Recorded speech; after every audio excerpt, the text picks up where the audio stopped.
Welcome to another video from EarnPED.com. I am StevieB. Guys, I was not going to make another video today, but I've spent the past 20 minutes watching other YouTube videos from other people that play, and I'm just trying to find out some of the things that they're doing to help make my channel better. I hope they can do the same thing and vice versa.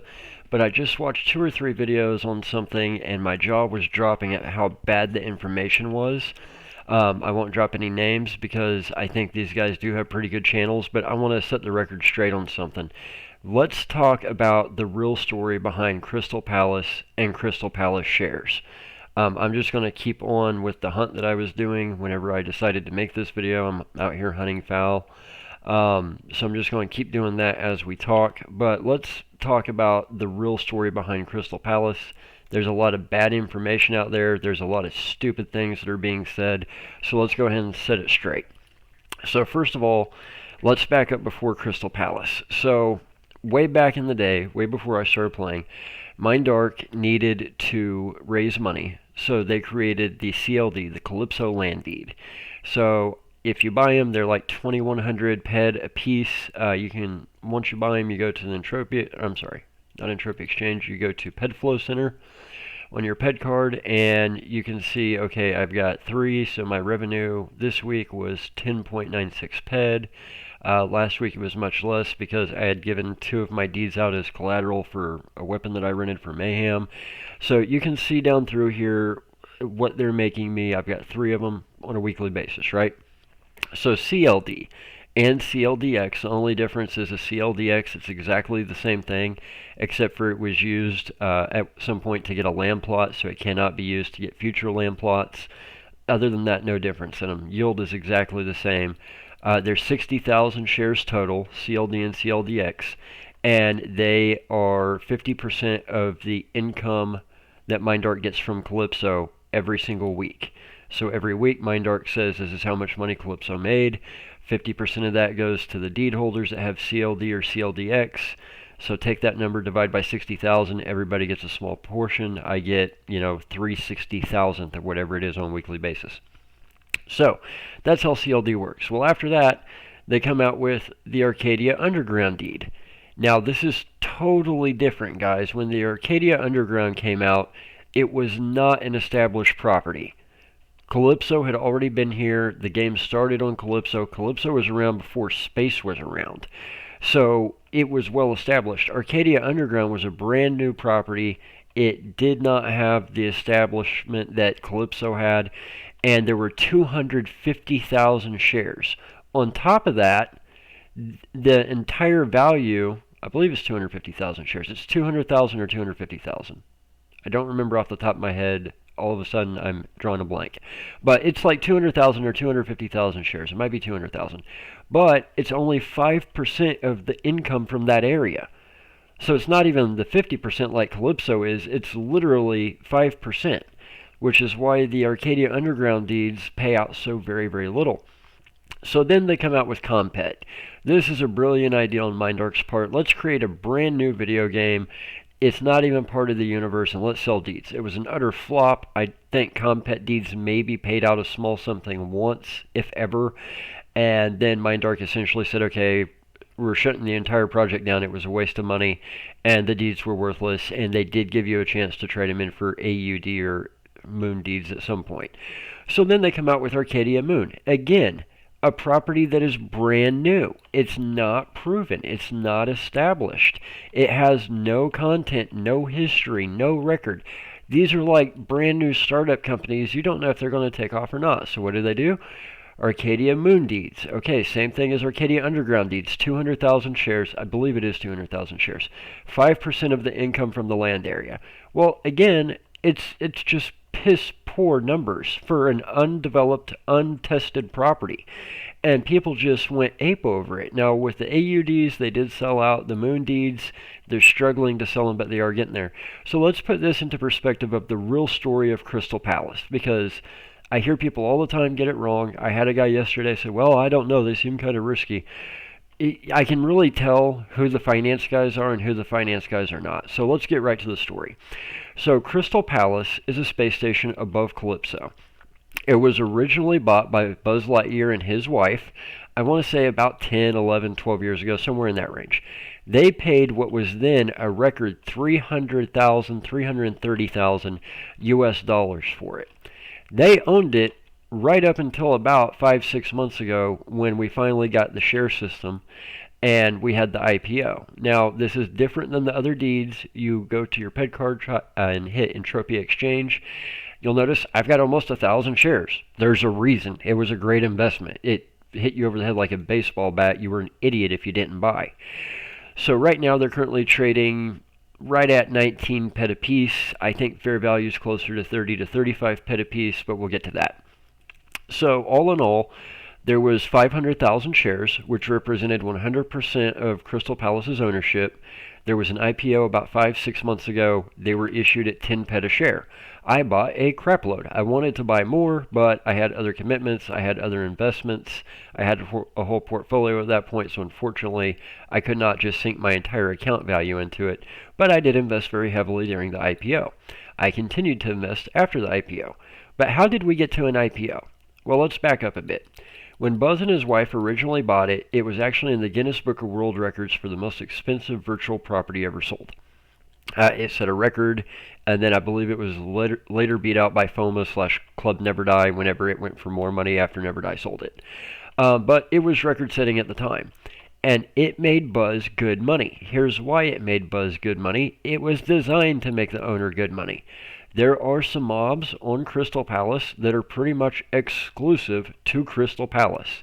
You cannot find them anywhere else. They have missions that have absolutely insane rewards, but even better is the type of loot that they drop. There's a reason that the top guys in the game, I'm talking Joda, I'm talking Messi, I'm talking literally the Uber of Ubers, there's a reason they camp Crystal Palace day in and day out. There was an Omegaton Fast Aid Pack adjusted. It was either adjusted or improved. I don't think it was modified. But it just dropped a couple of months back from one of the mobs at Crystal Palace. Guys, that's a $60,000-$70,000 or $60,000-$70,000 PED FAP. You're talking 6,000, 7,000 US dollars. And it dropped literally about, I think it was 9, 10 months ago, something like that. One of those hasn't dropped in years anywhere else in the game. But it does still drop. It is still in the loot pool at Crystal Palace. The other thing you've got to remember is a lot of the stuff that you get in those mobs at Crystal Palace, you need it to spawn huskling.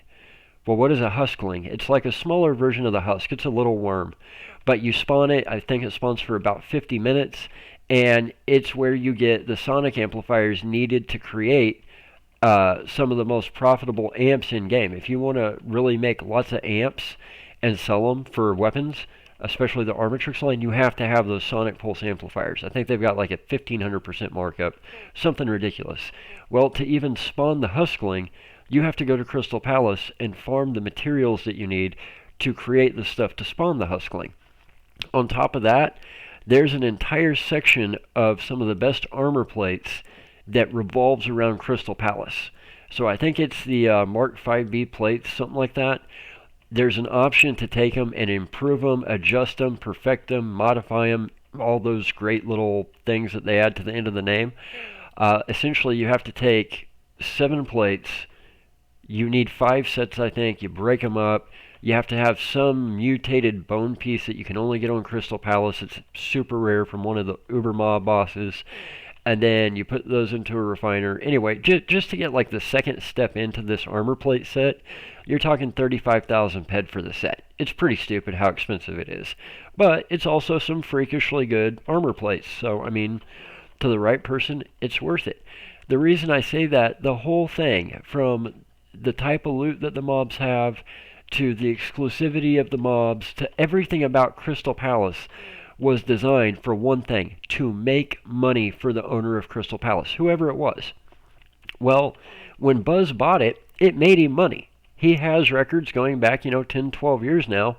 It's made him pretty steady, anywhere from about 10 to 15% of his initial investment a year, upwards to 20%. I don't have the numbers directly in front of me, but I have seen all the information.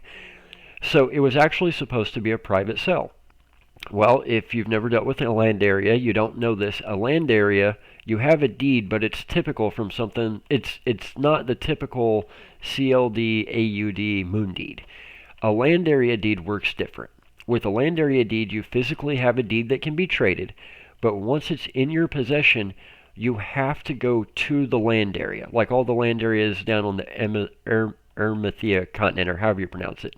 I hold several deeds down there. I've got the deeds in my possession, but if I want to claim the land area, go in, change the spawns, change the tax rates, all that, I have to have the deed in my possession, and I have to go to the land area and interact with the land area marker. When I do that, it says, okay, Stevie has the deed in his possession. Stevie is accessing the land area marker. Does Stevie want to take control of this land area? I then select yes. Once I do that, I now have control. I can change the tax rates. I can change the maturity of the spawns. I can do all that crazy stuff, right? Without the deed in my possession and without going to the land area marker, I cannot do that. So that's how it normally works when you're talking a 200,000-300,000 PED land area. The problem is we were talking $300,000 to $350,000 when Buzz bought Crystal Palace. They never intended for him to sell it. They never thought about it. It never really even crossed their mind that someday Buzz would want to sell. So Buzz actually had a private buyer who was willing to pay about $500,000 for Crystal Palace. They'd already done all the due diligence. They already saw all of his records from the past 10, 12 years. They said, yep, the deal's solid. We're willing to do it. $500,000, us to you. We're good to go. So everything was good to go, except for one problem. When they started thinking about how they were actually going to do the transaction, they realized that Crystal Palace did not have an estate terminal. There's no estate terminal. There's no land area marker. They had the deed, but there was no way once the deed was traded for the new owner to actually take ownership. The problem is, without the new owner taking ownership, Buzz would have been the guy that all the money came into every day, every week, every month. There would have been no way for that to get transferred to the new owner. The new owner couldn't have changed the tax rates, anything. So Buzz got a hold of support, and he's like, hey guys, what's going on? Why isn't there an estate terminal? Why isn't there a land area marker? We've got the deed. What's the deal? And the official word from Mindark, as was told to me, was that because we were talking $500,000, we're talking a lot of money. Such a large amount of money that Mindark needed to see how the buyer made the money. Where did it come from? What's your cash flows? What business are you in?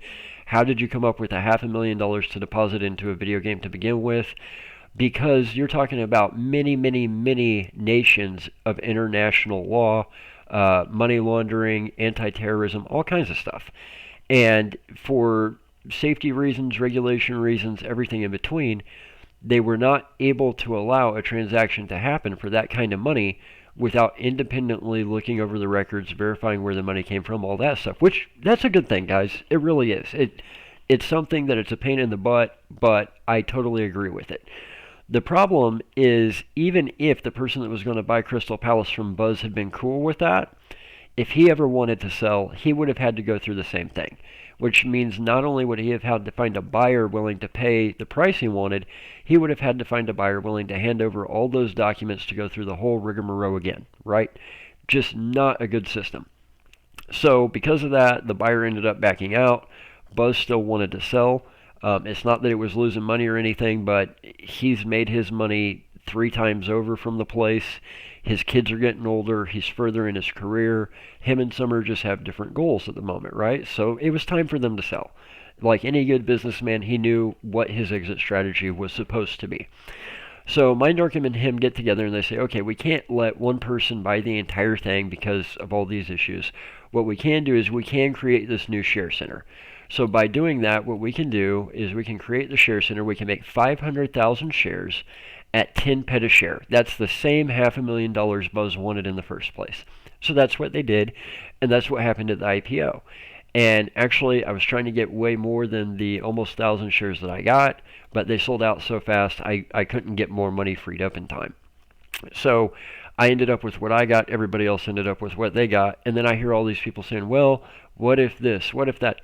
Guys, out of all the deeds they've offered, the only two that have been for established properties is the Calypso land deed, which now the price is so high the yield's kinda, yeah, and Crystal Palace. Everything else has been a pure gamble, a pure speculative, unproven look. We think we can pull this off, but we don't have any reason to believe it's going to have some kind of superior outcome.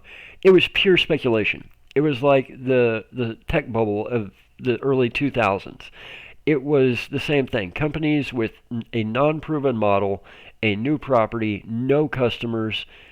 I mean, these land areas were brand new. The underground, the moon, there was literally nobody even there. I mean, when they opened and the deeds went live, there was literally nobody there to create the income. They had to bring people in. People had to come explore it, and then they had to like what they saw. Crystal Palace, you don't have that. Crystal Palace has been a success from day one because it was designed to be a success. The mobs are unique, the loot's unique, some of the rarest stuff in the game, stuff that you have to go there to get in order to do other stuff that is equally rare and equally desirable. The income is not going to magically dry up. There's a reason that the biggest spenders in the game, the people most of us consider Ubers, there's a reason they camp there. They make money doing it. Okay? So it's not like it's magically just going to poof fairy dust. It's like going, hey, Google's been around for 10 years.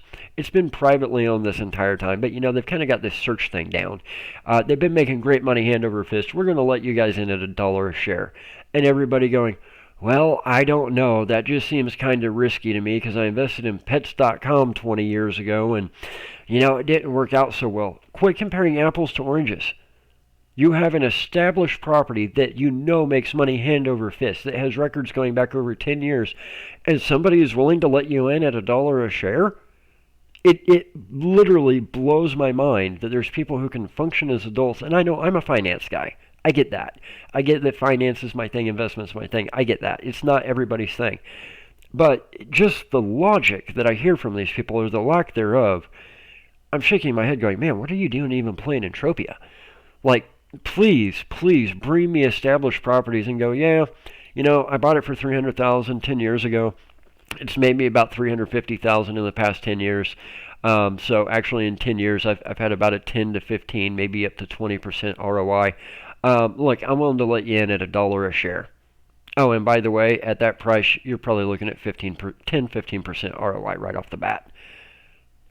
Yes, please, all day. In fact, if you have something that looks identical to that on paper as far as the numbers go, PM me in game, get my cell phone number, hit me up on Facebook, whatever you got to do, get it in front of me. I guarantee you I can make it happen. It's like whenever people come to me and they're like, man, we got to raise money for this apartment complex. Okay, how much? $5 million. How long we got? 3 months. Tell me the numbers. Probably 60% ROI the first year, 10% a year after that. I don't have to sell that. That's not sales. That's dirt. Hit me over the head with a baseball bat and take my money, right? So, I mean, I just don't get it. I don't get the logic. But I don't think a lot of people know the story. I don't think they understand the numbers behind it. It wasn't a new property. It wasn't an unproven business like the underground, Compet, the moon. It's not something that needed development. It's already developed. You've already got the highest names in the games. They're camping it, spending money hand over fist. So now where am I at? Well, 929 shares later, I'm up about 90% as far as appreciation goes. That's on top of all the money it's made me every single week. I haven't even checked, just curious. I've got, 52 PED sitting in there. Let's see if I can get to my history. Where's my history at? I'm not seeing where is that my history? That's not my history. Anyway, long story short, it's made horrendous money. I wish I could have gotten more into it than I actually started off with. I wish my entire account value could have been tied up in it because it's just been money hand over fist. In fact, dollar for dollar, it's making more money for me than my CLDs do. If I bought 4 CLDs versus the same amount of CP shares at IPO, then even the weekly income is better. So let's just get that straight with CP shares right now so I don't have to repeat myself a billion more times. There's kind of in your history in a nutshell about Crystal Palace, Calypso land deeds, the difference between CLD and CLDX, AUD, AMD, all that crap. So Calypso, 60,000 shares, 50% of the income from the planet, distributed over 60,000 shares every week. AUD, AMD, 200,000 shares each, 5% of a land area. That's why they don't pay crap.